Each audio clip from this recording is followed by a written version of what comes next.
April 14, 1945, Northeast Germany, 00:37 hours. The lead vehicle stopped without explanation. Behind it, 7 more halted in sequence along the dirt road. No engine noise remained. The column sat in complete darkness beneath a line of beech trees, their silhouettes broken only by the faint outline of half-tracks and covered trucks. Ahead, less than 400 meters across open ground, lay the edge of a village. No lights showed, no movement registered. The air smelled of turned earth and diesel exhaust. Each man remained where he had been when the halt was called, crouched behind mounted guns, seated on benches inside covered beds, standing at intervals along the column's length. Rifles and machine guns pointed toward the village. Eyes adjusted slowly to the dark. No one spoke. The silence was complete except for a single crow lifting from a tree somewhere to the south. The order to advance had not been given. Neither had the order to engage. Time passed without marker. The column belonged to a mechanized reconnaissance unit operating ahead of a larger divisional movement. Its mission was to confirm the bridge status across a minor tributary east of the village and establish whether the route forward remained passable. The unit consisted of 3 personnel, 3 officers, 14 NCOs, and 36 enlisted men. They had been moving since 0300 hours, navigating secondary roads under blackout conditions. The village ahead was marked on maps as Althagen. Population, before the war, approximately 200. Current status unknown. Intelligence reports from 2 days prior indicated possible civilian evacuation, but no confirmed enemy presence. The bridge lay just beyond the village's eastern edge, a stone span across 20 meters of shallow water, capable of supporting armor. The column had approached from the southwest along a farm track that descended gradually through cleared fields. The road offered no cover. The village sat slightly elevated, framed by low hills to the north. Any movement forward would be visible from multiple positions. Standard procedure dictated reconnaissance by dismounted patrol before vehicles entered built-up areas. But the hour and the darkness suggested an exception might be made. The senior officer, a captain, remained in the lead vehicle. His last transmission had been 15 minutes earlier, confirming position and estimated arrival. Since the halt, no further communication had occurred. Radio silence had been maintained throughout the approach. Doctrine for mechanized reconnaissance emphasized speed and forward momentum. Units were trained to probe, report, and withdraw when encountering resistance, not to hold ground or engage in sustained combat. But when the opposition appeared minimal or absent, the expectation was direct entry and rapid assessment. Villages along retreat routes in April 1945 rarely contained organized defense. Most had been abandoned or held only by stragglers, administrative personnel, or civilian remnants. The men in the column had executed this pattern dozens of times in the preceding weeks. Enter at speed, dismount near the center, secure key structures, confirm conditions, transmit report, and move forward. Resistance, when encountered, was typically light and disorganized. Small arms fire from windows or cellars, occasionally a Panzerfaust from a concealed position. But nothing that required withdrawal. The presence of the bridge made the mission straightforward. If the span was intact, the route was viable. If it had been demolished, the division would redirect. Either way, The task required visual confirmation, which meant passing through the village. Every man in the column understood this. Weapons were loaded. Vehicle crews had already cycled their mounted guns to confirm function. Officers had briefed rally points and fallback positions during the pre-dawn assembly. There was no ambiguity about the objective or the method. The village showed no signs of preparation or defense. No barricades visible at the approaches. No wire. No craters suggesting mining or demolition work. The buildings were dark, their windows empty. It appeared, in every observable respect, to be abandoned. The captain stepped down from the lead vehicle. He walked forward 3 paces. He stopped. He did not raise binoculars. He did not signal. He stood facing the village with his hands at his sides. Behind him, the column remained motionless. No hatches opened. No dismounts began. The vehicle crews did not shift their weapons or adjust positions. The captain turned his head slightly to the left, then to the right, as though scanning the tree line on either side of the road. He did not move forward. He did not move back.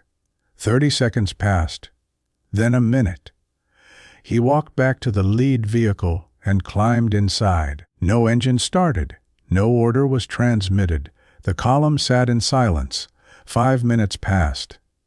Then 10. NCOs glanced toward the lead vehicle, but received no acknowledgement. Crew commanders remained at their positions, but made no adjustment to stance or readiness. The men in the covered trucks shifted weight from one foot to the other, but quietly, without speaking. The sky began to lighten at the eastern horizon, a faint gray edge that outlined the hills beyond the village. Visibility improved incrementally. Details emerged that had been obscured in darkness: the shape of individual buildings, the angle of roof lines, the outline of chimneys. Still no movement, no sound from within the village. At the rear of the column, a junior enlisted man whispered something to the soldier beside him. An NCO turned and made a single cutting gesture with his hand. Silence returned. The radio in the lead vehicle remained inactive. No transmission came from higher command. No query was sent forward. The column existed in complete isolation from the larger operation, stationary, armed, and without instruction. Some men watched the village. Others watched the lead vehicle. A few stared at the ground or the trees. No one lowered their weapon. 15 minutes became 20. The gray light spread slowly across the fields. Birds began calling from the hills. The air warmed slightly, though frost still clung to the grass at the roadside. Still no order came. At 05:01 hours, the captain transmitted a single message to Division Bridge Assessment postponed. He provided no explanation. Division acknowledged without question. The reason, as later reconstructed from after action notes and brief mention in a logistics report, was procedural rather than tactical. The captain had received updated intelligence during the final vehicle check before departure. Information indicating possible civilian presence in Althagen, specifically a small group of displaced persons, reportedly sheltering in the village's eastern buildings near the bridge. The source was a Wehrmacht deserter encountered by a forward patrol the previous evening. His information had been passed through division late in the night, but not transmitted forward until the column had already departed. The captain's halt was not a refusal to advance. It was a decision to delay pending daylight confirmation. The darkness made it impossible to distinguish civilian presence from defensive positioning. A rapid entry under blackout conditions risked engagement with non-combatants or misidentification of structures. Standard procedure under such circumstances was to wait for sufficient light to observe, then proceed accordingly. No humanitarian appeal was made. No ethical argument presented. The captain issued no statement to his officers or men. He simply waited until visibility improved enough to confirm or deny the presence of civilians. If none were visible, the advance would proceed as planned. If civilians were confirmed, the route would be bypassed or entry delayed until evacuation could be coordinated. It was a command decision based on operational clarity, not compassion. At 05:34 hours, with visibility sufficient to observe detail at 400 meters, the captain again exited the lead vehicle. He walked forward to the same position as before, raised binoculars, and scanned the village for 2 minutes.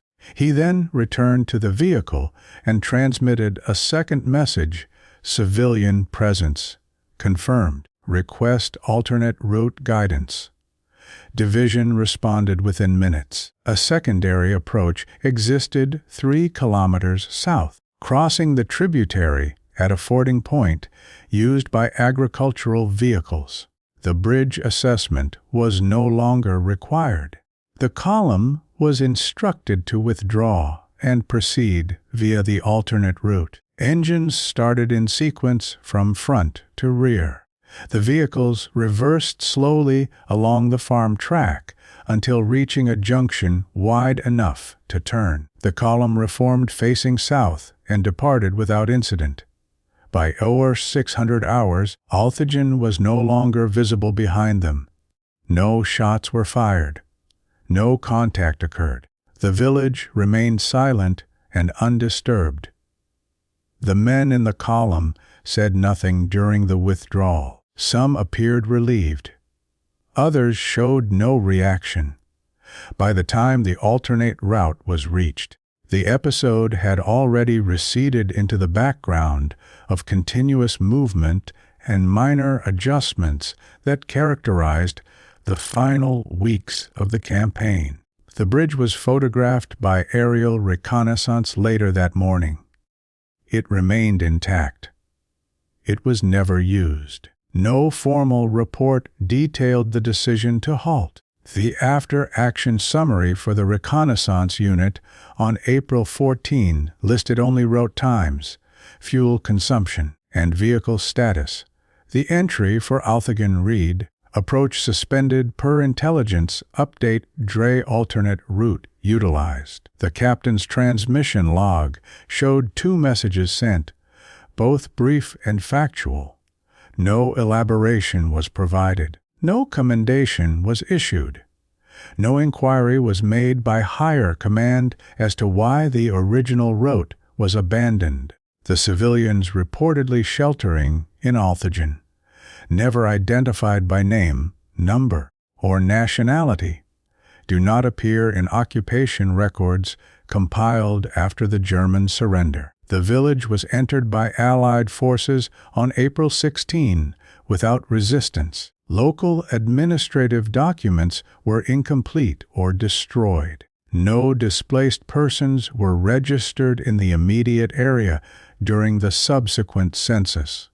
Whether the civilians existed or remained in the village beyond the morning of April 14 could not be confirmed. The deserter who provided the information was never located for follow-up questioning. His name was not recorded in intelligence logs. The incident left no documentary trace beyond logistical notation. It was not mentioned in divisional histories. The captain wrote no memoir. The unit was deactivated 3 months after the war's end. the captain returned to civilian life in late 1945. He worked as a civil engineer in municipal government until retirement in 1968. He did not speak publicly about his wartime service. In a single recorded interview conducted in 1971 for a regional archive, he was asked whether any particular decision during the war remained with him. He answered briefly, "Most decisions were small. They felt larger at the time." He died in 1979. His service record contained no decoration for the April 14 incident. His personnel file listed standard campaign ribbons and a commendation for logistics coordination during a river crossing in March 1945. Of the 53 men in the column that morning, 41 survived the war. 6 were killed in action before May 8. The remaining 6 died of wounds, illness, or accident in the immediate post-war period. None left written accounts of the halt outside Althagen. One NCO, interviewed decades later for an unrelated oral history project, mentioned a morning in April when his unit stopped short of a village for reasons that were never explained. He recalled the wait as unusually quiet. When asked if anything followed, he said only that they turned around. He did not remember the name of the village.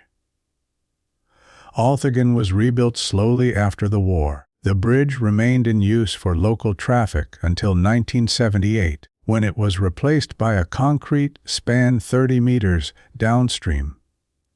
The stone structure was dismantled. No plaque or marker commemorates any event from April 1945. The farm track, used by the reconnaissance column, was paved in the 1960s and later rerouted to accommodate expanded agricultural zones. The tree line where the vehicles halted no longer exists.